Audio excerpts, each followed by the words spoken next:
Hey, Rick, what did you eat last night? I had a macadamia nut pesto pizza, Kate. Oh my God, that sounds amazing. I know you can appreciate this because you talked about a macadamia butter you had a while ago. Yes.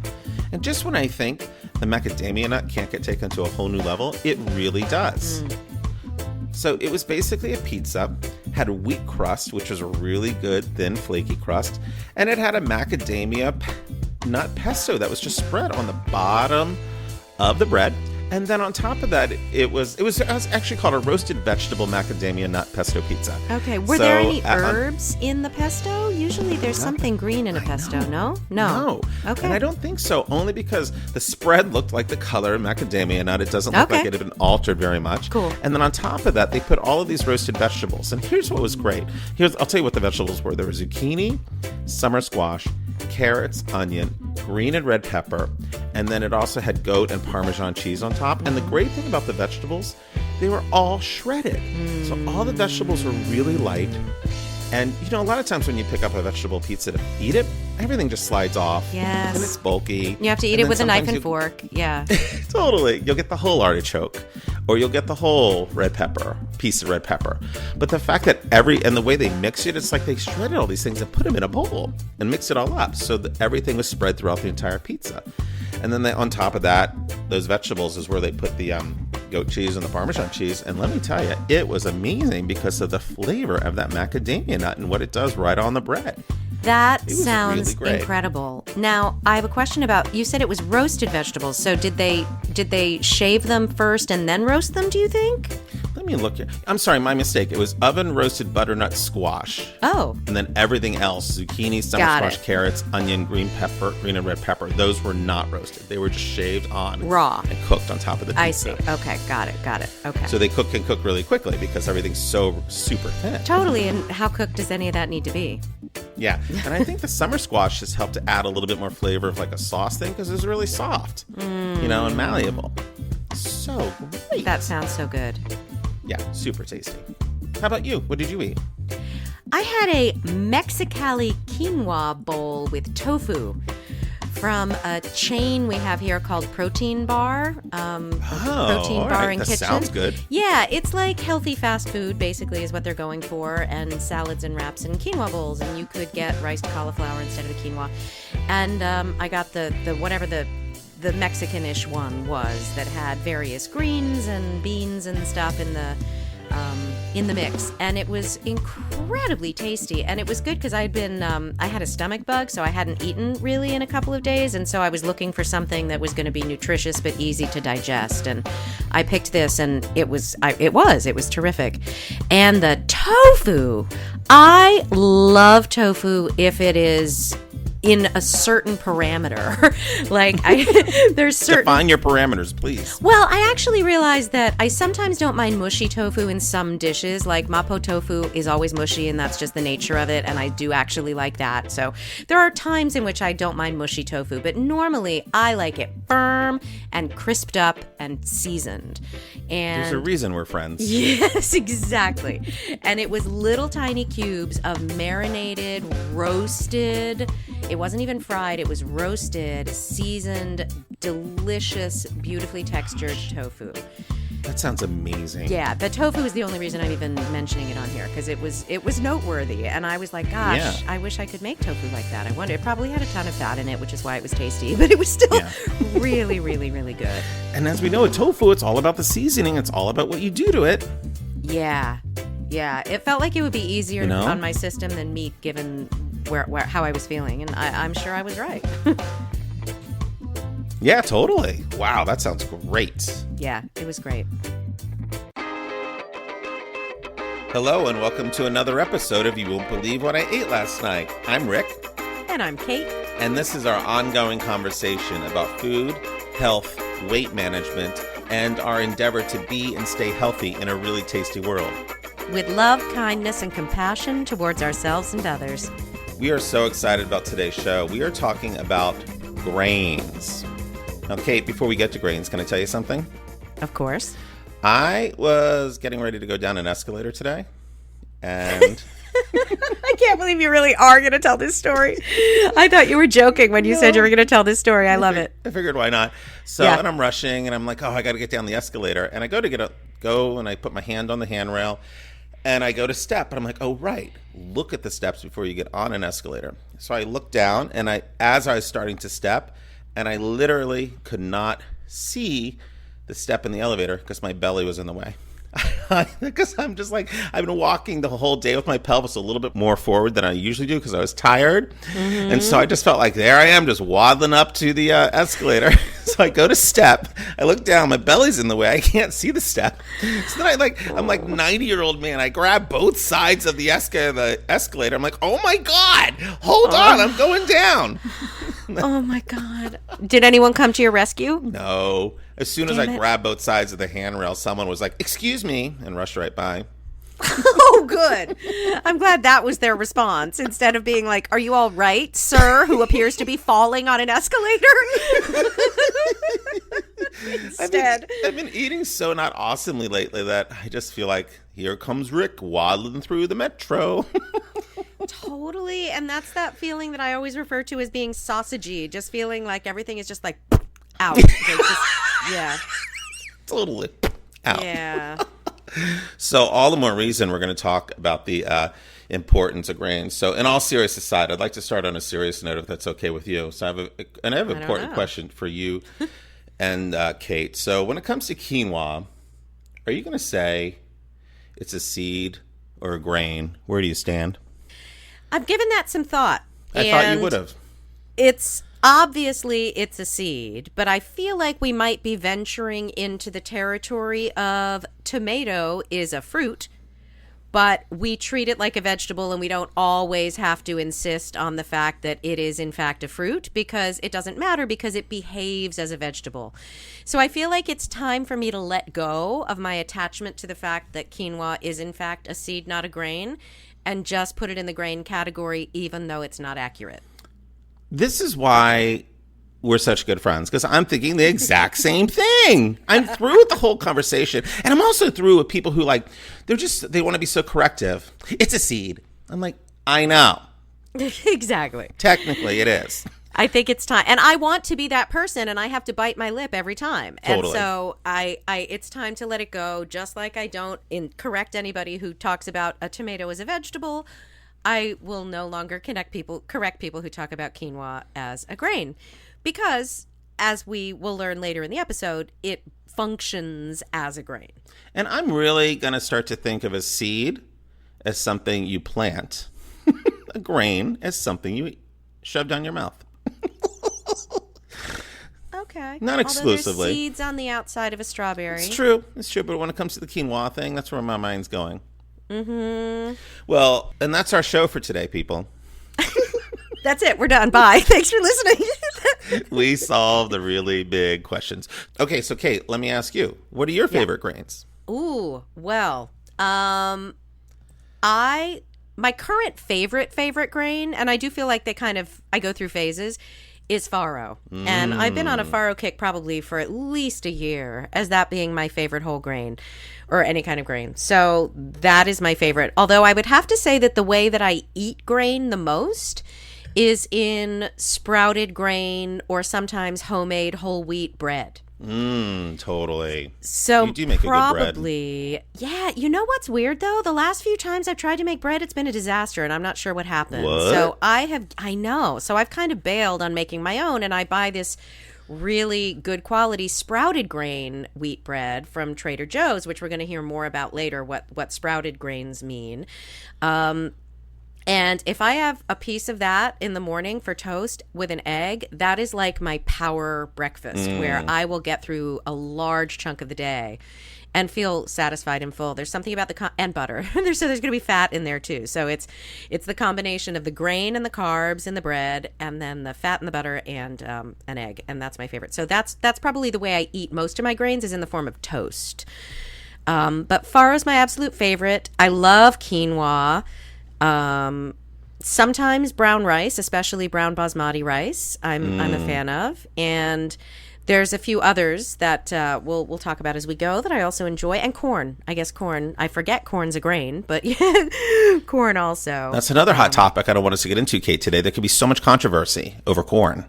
Exactly. Well, as we know from our resident nutrition expert, Vicki, who we'll be hearing from later, corn is clearly a whole grain. Right? Amazing. What about you? Well, as you know, I was really big on quinoa. That was my go-to. And then farro sort of came in and took over. Right? Because it's just better. It's better. And then recently, I discovered Bulgur. So, unfortunately, I feel like right now I'm being very promiscuous with my grains. So I am going to. Well, it's good. Grains are there for everybody, and everybody should have the grains. That's how they roll. Yeah, baby, share the grains. So I'm gonna go. My favorite right now is still farro. I haven't had Bulgur enough to really get there, but I feel like Bulgur edging in. It's a little bit chewier, and maybe it's new. And you know how the new things are always the hottest things, Kate. Exactly. When we experiment with grains, yeah, exactly. We get crushes on the new ones. It's true. And do they have the staying power? I don't know. I'm gonna let everyone know though. Yeah, it's important. I've actually never cooked Bulgur, but there are a couple restaurants that I go to where they offer it as a side, and it's so flipping good. I'm not sure why I don't make it, but also they clearly are seasoning it really beautifully, and I'm not sure what they're doing. So I've never bothered with that. What are your thoughts on wheat berries? I really love wheat berries. I first discovered wheat berries in that market that is named Whole Foods. Would always have them in their salad bar, and that's where I got to love them. And then so there was some recipe I made years ago with it, and that was really good. And I just found I still have the same wheat berries from the original recipe in my cabinet. So I pulled it down to figure out if they're still going to be fresh and if I should still use them. But I really like them. I really love the chewy quality they have, the toothsome quality. They go a long way for me. How about you? Well, so wheat berries is the same thing as just whole wheat. That's what it is, or cracked whole wheat. And I had a recipe that I was really excited about that was some kind of Instant Pot. Wait a minute, you have an Instant Pot? Wheat berry chicken Indian thing. I can't remember what it was called. I don't even think it's Indian. I think it might have been Pakistani, called like Halim, and it had like it was sort of peculiar. But anyway, it had these wheat berries in it, or this cracked whole wheat. And so I bought the whole wheat, and I hadn't registered, because I'd never worked with it before, that the recipe called for cracked whole wheat, and this was just whole wheat. And it didn't cook properly, like it just didn't break down. So what I needed to do was pulse it in my blender, my Vitamix, a few times, like you sometimes do with farro that's unpearled, to crack that outer shell, because that's what makes a whole grain, is it has that outer shell on it. And I didn't crack it, and so it just didn't cook, basically, was what happened. And yet, I still could eat the dish because I didn't mind that it was super, super chewy. Right. So that's the only time I've tried to use them at home. And when I've had them out, they seem like they're almost different, almost like Israeli couscous, like big round things. But it's not the same thing. I mean, it is actually just whole wheat grains is what it is. So I still have my package of it as well from that one dish I made, and have yet to sort of venture back in. So as I was prepping for this episode, I thought, which ones have I really been cooking with? So I went through my pantry and I discovered all the ones I still have up there. And as you know, I've been in this whole conversation with myself about when I'm cooking at home that I don't want things sitting particularly long in the cabinet. I want to be able to go through them often, also just buy less so they don't sit around as long. And so I found millet. I'm like, oh, wow. I remember when I started experiencing with millet. And do you do millet? Have you done millet? Nope. Not on purpose. I just haven't. Yeah. I did a couple things, and it always comes off with like a porridgey quality, which isn't terrible, but I got to be in the mood for it. And I remember thinking when I first started working with millet that I should think about making it for a breakfast thing, because it just has that more of a, I don't know, it's warm with a little milk on top, maybe a little bit cinnamon. Like, I think it just has that warm texture that would serve like a really good morning breakfast, more so than maybe like a meal later on in the day. I've been served amaranth and really liked it. Oh, I don't think I've had amaranth. It was delicious when somebody made it for me, but again, I haven't investigated it. I've also never used spelt. Have you? I have not used it, but I know I've eaten it out. Yeah. Have you heard of quinoa? No. So I was just reading about this. Quinoa, Kaniwa. And they say, while it seems like every grain has, at one time or another, been declared the new quinoa, quinoa is a close relative of quinoa. And they're saying this might be the new competition for quinoa. With nearly as much protein as quinoa and an excellent boost of iron, it is a smart choice for vegetarians and vegans. All right. Yeah, interesting. Hey, quinoa comes in different types, different colors. There's white, black, and red. Do you have a preference? That's a great question. I'm going to say the red. How about you? Me too. Definitely the red, or sometimes I'll do the multicolor mix. But I forget that regular quinoa is white because I just never buy plain white quinoa. Oh, interesting. Okay. Yeah. Interesting. What do you feel about white rice, which is not a whole grain, but is still a grain, right? Yes, I really struggle with it because I like it so much. And when I eat out, one of the main things I'm always looking at eating out are ethnic foods where white rice is really the key thing, particularly Thai food and Chinese food. And at home, I've been really working to switch out regular white rice with like a really good basmati rice. But I love it. You know, I just love the way it supports a dish. And I can eat a lot of it. Yeah. What about you?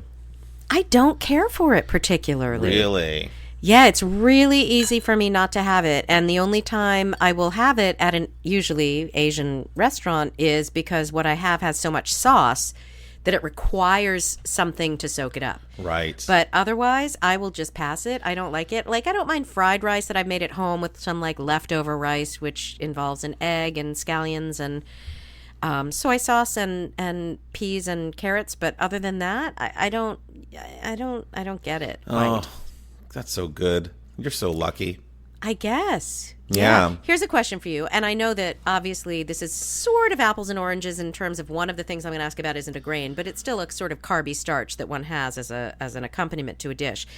If you had the choice between rice and potatoes. Rice. Hands down. Really? Oh, yeah. I wish I liked potatoes more. And I can't tell you how many times I'm out getting potatoes and you come across my mind because I'm like, Kate really loves her potatoes. I saw those little round ones that are all different colored. Like, are they fingerling potatoes? I don't even know. Yes, they have fingerling ones and other ones that are just tiny babies that are so cute and they're purple and red and yes. golden. And I'm like, if Kate was here, she'd really love those and I could make them for her, but she's not. I really, really would. That's so fascinating. Yeah, I would pick potatoes over rice no matter what else I was eating any day of the week. I like them in French fries, obviously. And I don't like them like I don't like a full potato baked. I certainly, I'll maybe go for some mashed potatoes if they're served to me, but other than that, not much of a desire. Fascinating. Isn't it? Well, there we go. So potatoes for me, rice for you. And I don't suppose one is any better than the other. Well, I guess maybe potatoes have more nutrition, maybe. So now we're going to share a little chat that we had with Vicki Shanta Retelny, who is officially our resident nutrition expert here on You Won't Believe What I Ate Last Night. You hear that, Vicki? You're stuck with us. Delighted. And Vicki's a nationally recognized lifestyle nutrition expert, culinary and media consultant, and writer. So we will have information about how to find her on our website, so you can look her up there. So enjoy, and then we'll come back and talk about some more recipes and ways that we incorporate grains into our lives. She's back. Oh my God, you guys, we're so excited to have Vicki Shanta Retelny back. We love her. She's so smart. On the last episode we had her on was our fermented foods episode, and she blew our mind. So if you haven't checked that out, make sure you do. And also remember, she was on last year and she did an episode called Slowing Down Fast Food, where she provided a lot of really great tips and information on fast food. Welcome back, Vicki. We're so excited to have you. Yay. Thank you for having me. Thank All right, you. Vicki. This is three times on our podcast. You're setting a record here. Yeah, absolutely. We're so happy to have you. I'm excited to be here. Thank you. So, Vicki, why are grains important? Let's start there. Oh my gosh. Well, grains and specifically whole grains are very important to health. They are really the slower carbohydrates. So when we talk about carbohydrates, these act more slowly in the digestive tract. So they take longer to digest. They keep the blood sugar more stable. So you do fill up faster and you stay full longer when you eat whole grains.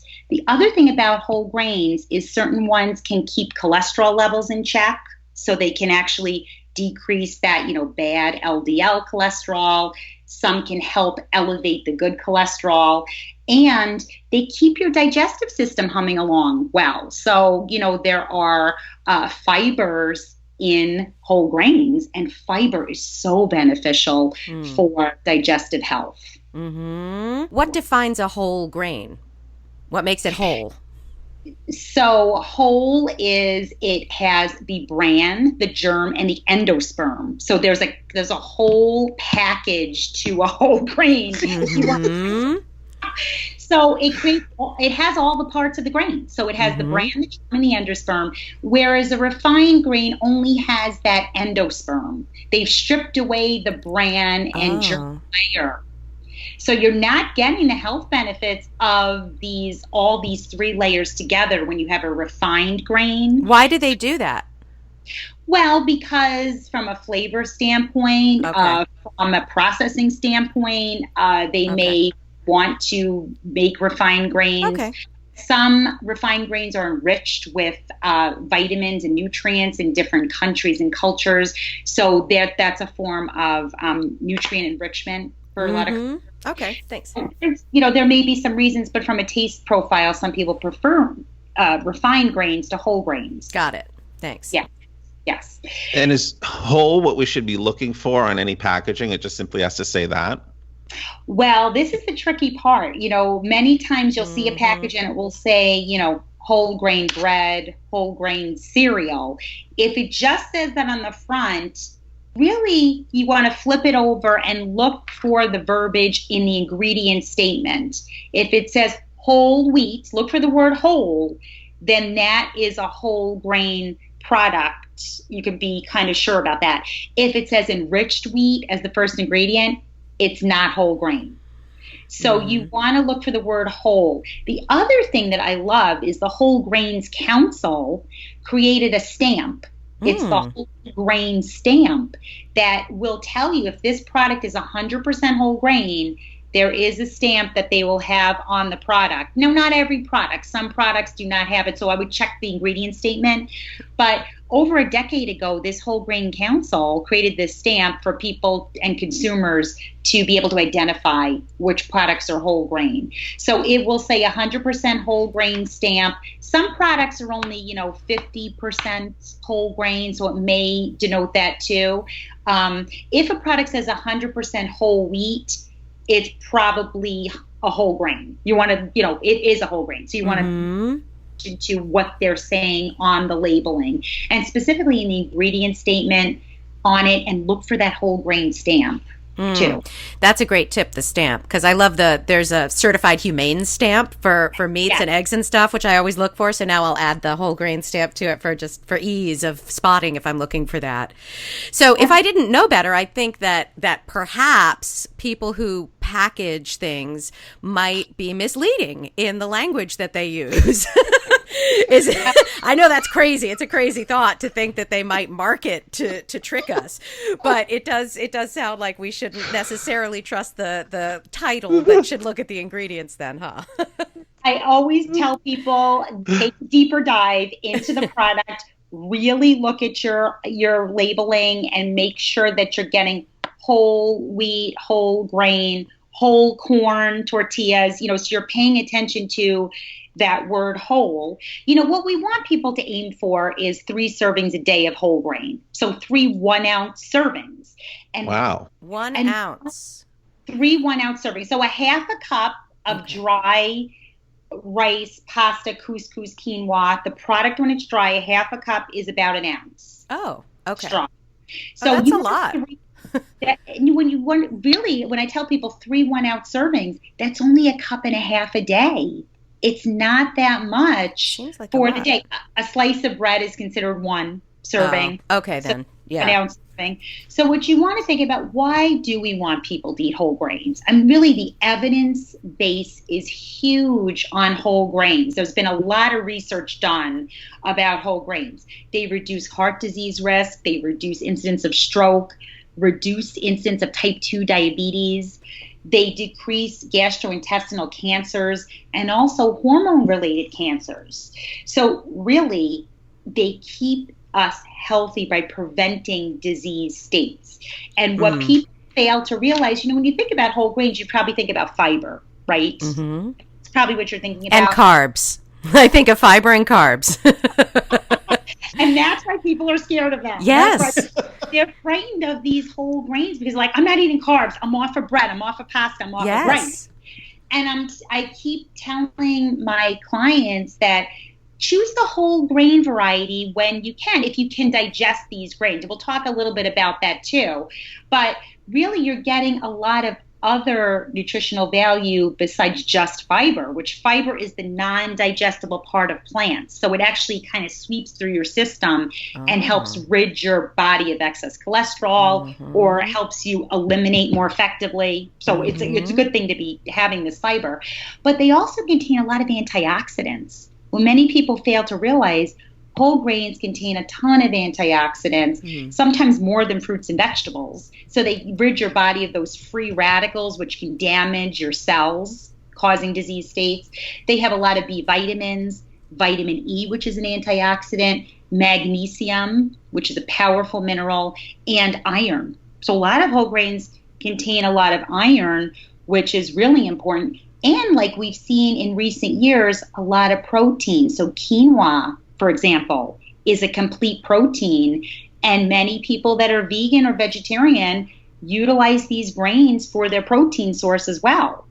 So you want to think about that from a health standpoint. Now, if you cannot tolerate gluten, because I do get the question about gluten, gluten's protein complex that's in wheat grains. There's many gluten-free grains that are whole grain. So, what are some of the popular ones that are gluten-free whole grains? Sure. Gluten-free whole grains include quinoa, sorghum, corn, buckwheat, actually, which is deceiving because it has wheat in the name. Buckwheat is gluten-free. Interesting. Yes. So I'm trying to think of others that I'm thinking of. Many of the other ones I'm thinking of that you may be eating, like farro, spelt, those are wheat-containing grains. So those do have gluten. Oh, interesting. I love farro so much. Yes, farro is an ancient grain. So many of these grains are called ancient grains because they have been around for centuries. And they've, had a lot of health benefits and were staples in many cultures. And I understand quinoa is technically a seed, but it behaves like a grain in this discussion, right? Yes. Okay. Yes. Many grains are like that. They are seeds, but cereal grains or pseudo grains, but they really do fit into that grain category because we utilize them as grains. But quinoa is one of the most popular ones right now because, like I said, it's high in protein as well, and it's gluten-free. People that cannot have gluten, if they have celiac disease or they have a gluten intolerance, having these gluten-free whole grains is great. Another one is rice is gluten-free. So brown rice, wild rice, those are whole grains. So really, rice is a wonderful grain to be consuming if it's in the whole form. Interesting, because rice definitely gets a bad rap, I think. Absolutely. And, like I mentioned to people, if you like white rice, half of your grains should be whole, but the other half can be refined. If you're of a culture that eats white rice, half of your whole grains should be whole. The dietary guidelines for Americans recommends that. But if, you do have some white rice, throw that in conjunction with the whole grain that's in your diet. What's so fascinating about that, Vicki, is I'm having this emotional reaction because when we started this discussion, you're like, 1.5 cups of whole grains. I'm like, what? I'm not eating 1.5 cups of whole grains every day, but I will think nothing of eating 1.5 cups of white rice with Chinese food or Thai food. That's exactly. funny. It is eye-opening when you start to measure your grains out, when you think, oh, I'm measuring out my pasta, my rice, my couscous. How much am I eating? If you're probably thinking about, when you're not measuring it out, you're not thinking about it. But when you are thinking about it, a half a cup adds up. A half a cup is like nothing on the plate if you're not adding in the vegetables, the protein. Make it a complete part of your meal. And a half a cup is a nice accompaniment to a meal, So you want to think about it that way. So I tell people, space your whole grains out throughout the day. A slice of bread with peanut butter in the morning, a half a cup of pasta with your salad in the afternoon, and then a half a cup of cooked rice with your meat, your vegetables at night, and you're really spacing it out well. That's a great tip. I certainly do not do that. Wow. No. It keeps your blood sugar stable, and it can help with weight loss and weight management, because whole grains get a bad rap because people think I'm going to gain weight eating whole grains. Yeah, carbs. You're going to gain weight if you're portion controlling them adequately. That is brilliant. It's huge. I have one last question that is tangentially related, and we didn't warn you we were going to ask you, so you might not be able to answer that, which is fine. But do you have an opinion about sprouted wheat? Can you say anything about what that means? Well, yes, sprouted wheat is a little, obviously less processed. They allow the grain to sprout, and then they use it in that form, which they do say has more nutritional value. So the value in that sprouted grain may be a little more potent than coming from a highly processed whole grain. Okay, so it's whole grains, but maybe even better. Exactly. And my understanding is it maybe has a better glycemic, lower glycemic index. Is that the word, or high? The better one. Yeah, it affects your glycemic response differently. So maybe a little more slowly too than an actual more highly processed whole grain would. Okay. So yeah, it's kind of like a supercharged whole grain. Got it. Your sprouted grains are supercharged. So cool. They are beneficial to get in, like Ezekiel breads, and you've seen these different sprouted grain products that are out there. There's a Trader Joe's one that I really like. Yeah. I love, Trader Joe's does a nice job with their sprouted grain breads. Yeah. And I see it primarily in bread products, but you can get sprouted grains at, any health food store too, and use them in your cooking or your baking. And that's a nice way to add those in. Cool. Thank you. Yeah. Brilliant. Well, Vicki, how can people find out about you? Sure. Yeah. You can check out my website, victoriashantaretelny.com. I blog there too, which incorporates recipes and tips and tools. I also send out a weekly newsletter, so hopefully you'll check that out. It comes every Wednesday morning into your inbox. Mm-hmm. So I look forward to hearing from evereverybody. Yes. Well, if you don't already have it, do sign up for the newsletter. It's great. All right. Thank you so much, Vicki. It's been a delight. Thanks, Vicki. Thank you. So I was really thinking about how grains in the last several years have really helped to improve my health and really helped me stay healthy in a really tasty world. And one of the things that I always come back to is this idea that really on Sunday or Monday, I'm always really, really consistent about cooking one and having it in my fridge to use throughout the week. So that's definitely been quinoa. Lately it's been farro. And I'm going to try it with bulgur. I think some of the things that I really love about it, and I just think this is something easy for everyone to think about. Like if you have that in your fridge, it's so easy to mix it with so many other things. It's really great to throw on top of a salad. And then you can heat it up in a saucepan really quickly. And then you can do some grilled vegetables. It also works really well if you have like frozen vegetables that you steam very quickly and you throw it in. And the other thing is I find it really easy to spice. Like I've used soy sauce and lemon, and that works really well. I'll just throw that on. Herbs work really well if you have a thing of parsley or a thing of cilantro to throw into it. And also, once you mix up this thing with like whatever your grain is with the vegetables, I think it's really easy to just throw in arugula or spinach. So I find it a really easy go-to thing to keep in the fridge and to prepare very quickly. And I can prepare it for a snack, or I can have it for a large meal, whatever I'm in the mood for. And there's been many times where I'm hungry and I'm thinking, oh, if there were just potato chips here, that it's been very easy for me to prep something like that. And it sort of saves me from a lot of bad choices. And that's sort of the biggest thing that I'm so happy about with this whole endeavor of our podcast, right? And trying to stay healthier, that it's really taught me to keep that on hand. I also have like a couple salad dressings that I make. So any salad dressing too, you can just pour on it and mix in. It's going to be awesome. Mm-hmm. I also like to throw in anything jarred. I'll throw in some sun-dried tomatoes. I'll throw in some artichokes, and I'll throw in some red peppers that I have. So if you keep those things stored, super easy to pull them out, chop them up, and throw them in, and you have basically a grain salad. How about It's an excellent idea. Well, I'm still conflicted about them because even though we just spoke with Vicki about their benefits, I'm still afraid of the carb factor. And when I have talked to people about suggestions for what I eat, it's like in a whole day, other nutritionists that I've talked to, the whole grain thing for a day is a third of a cup of cooked grains for the entire day, which is very different than 1.5 cups. So I've really been taught, which is what Vicki suggested, and so I've really been taught to be afraid of them. So I do use them, and I like them, but I have not really gotten to the point of always having them on hand and feeling like they're a good thing that I should make a part of my daily diet. Interesting. Yeah, I get that. Yeah, but I love them. And as I mentioned, the toast thing really is hugely helpful to me. It really is very filling, and I really like it.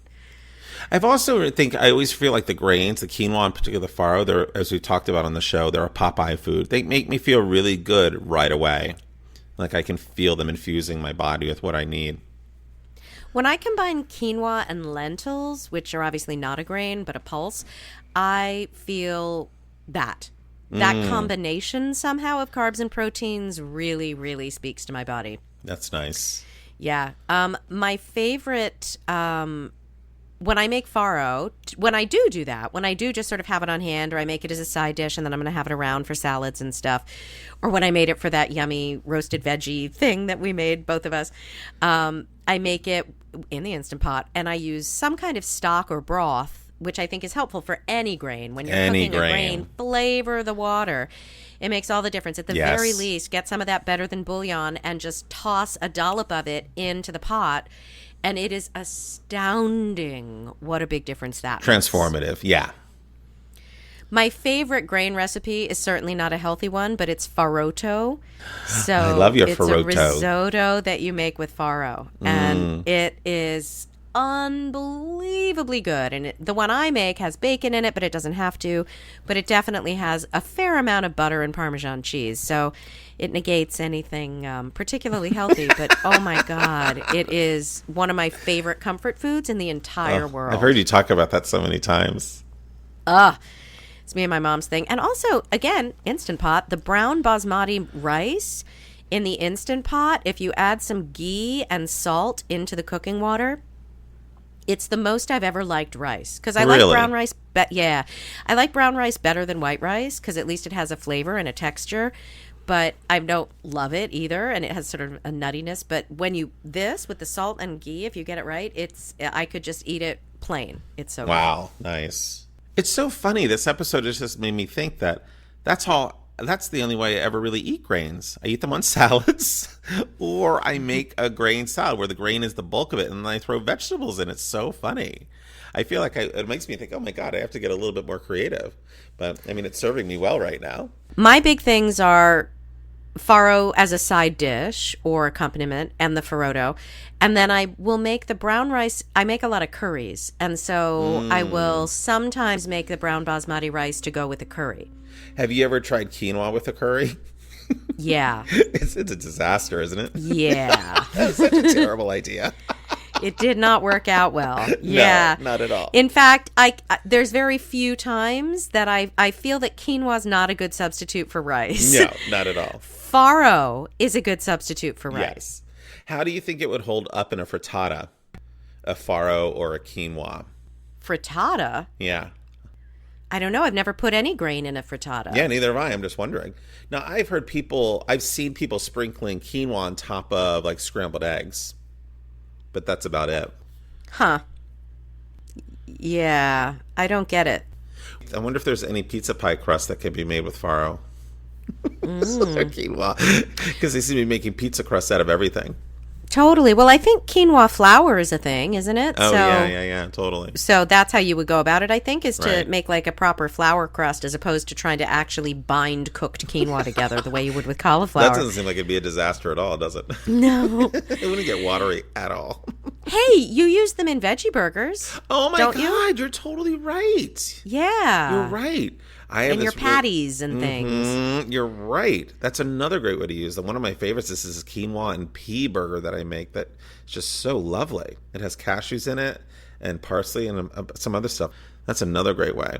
And those are Yeah. another great thing that you can make and you can store in the freezer a little bit and pull one out when you need it. They're also really good if you don't want to eat it on the bun. I love sometimes when I just have a plain green salad, I'll just throw a veggie burger on top with a little bit of dressing and eat the burger that way. Mm-hmm. It's a very quick meal. The quinoa lentil, it's called a quinoa lentil pilaf, is the thing that I use quinoa in the most these days, the one that's stuck that I haven't ever gotten rid of, because I was obsessed with it for a while too and I was making it all the time. But it's, you do like the holy trinity of celery, carrot, and onion, I think, and minced up really, really small and saute that, and then you cook the quinoa, toast the quinoa in that, and then add your liquid and cook that all together with seasoning.